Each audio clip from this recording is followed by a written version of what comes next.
ഭിന്നശേഷിക്കാർക്ക് electric wheel chair വിതരണം ചെയ്തു. ആരോഗ്യരംഗത്തെ ജനകീയ നാമധേയം പ്രിയദർശിനി ഹോസ്പിറ്റൽ പയ്യന്നൂർ. കാസർഗോഡ് മണ്ഡലം പാർലമെന്റ് മെമ്പർ രാജ്മോഹൻ ഉണ്ണിത്താൻ എംപിയുടെ പ്രാദേശിക ആസ്തി വികസന ഫണ്ടിൽ നിന്നും പയ്യന്നൂർ കല്യാശ്ശേരി അസംബ്ലി മണ്ഡലം പരിധിയിലുള്ള ഭിന്നശേഷിക്കാർക്കുള്ള രണ്ടാം ഘട്ട ഇലക്ട്രിക് വീൽ ചെയർ വിതരണം പയ്യന്നൂർ പഴയ ബസ് സ്റ്റാൻഡ് പരിസരത്ത് വെച്ച് നടന്നു. പക്ഷെ ഇവിടെ തന്നെ ഞാൻ കഴിഞ്ഞ പ്രാവശ്യം വരുമ്പോൾ 20,80,000 രൂപയുടെ വീൽ ചെയറുകൾ വിതരണം ചെയ്തിട്ടുണ്ട്. അപ്പോൾ ഓരോ പ്രാവശ്യവും 15 ലക്ഷമാണെങ്കിൽ ആ 15 ലക്ഷം അല്ല ഞാൻ കൊടുക്കുന്നത്. ഇന്ന് തന്നെ 50,62,00,000 രൂപയുടെയാണ് ഇപ്പോൾ കൊടുത്തത്.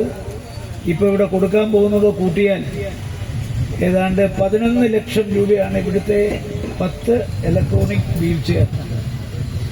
അപ്പോൾ ഒരു MP എന്ന് പറഞ്ഞാൽ 7 MLA ചേരുന്നതാണ്. മഞ്ചേശ്വരം, കാസർഗോഡ്, ഉദുമ, കാഞ്ഞങ്ങാട്, തൃക്കരിപ്പൂർ, കല്യാശ്ശേരി. അപ്പോൾ ഒരു MPക്ക് 7 അസംബ്ലിയിൽ കൊടുക്കാൻ കിട്ടുന്ന 5 ലക്ഷം രൂപയാണ്. അതിൽ 1,25,00,000 പട്ടികജാതി പട്ടികവർഗ ഭിന്നശേഷിക്കാർക്ക് മാറ്റിയാൽ 3,75,00,000 രൂപയാണ് കിട്ടുന്നത്. പയ്യന്നൂർ നഗരസഭാ ചെയർപേഴ്സൺ അഡ്വക്കേറ്റ് സരിൻ ശശി മുഖ്യാതിഥിയായി പങ്കെടുത്തു. നഗരസഭാ പ്രതിപക്ഷ നേതാവ് AK Sreeja, K Jayaraj, A Rupesh തുടങ്ങിയ നിരവധി പ്രമുഖരും ചടങ്ങിൽ സംബന്ധിച്ചു. News bureau, Payyanur. ശ്വാസം വലിച്ചുവിട്ടെ. എത്ര വയസ്സ് വരെ പാൽ കൊടുത്തു? 1 വയസ്സ് വരെ.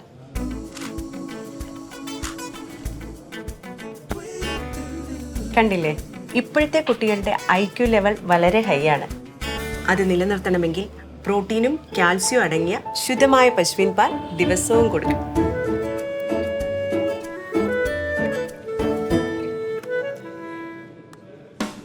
ഇപ്പൊ ജനതാ പാൽ എല്ലായിടത്തും ഉണ്ടല്ലോ.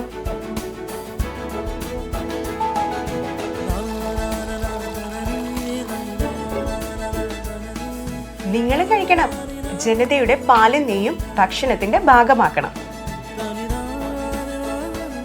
ആരോഗ്യമുള്ളവർക്കേ നാളെയുള്ളൂ.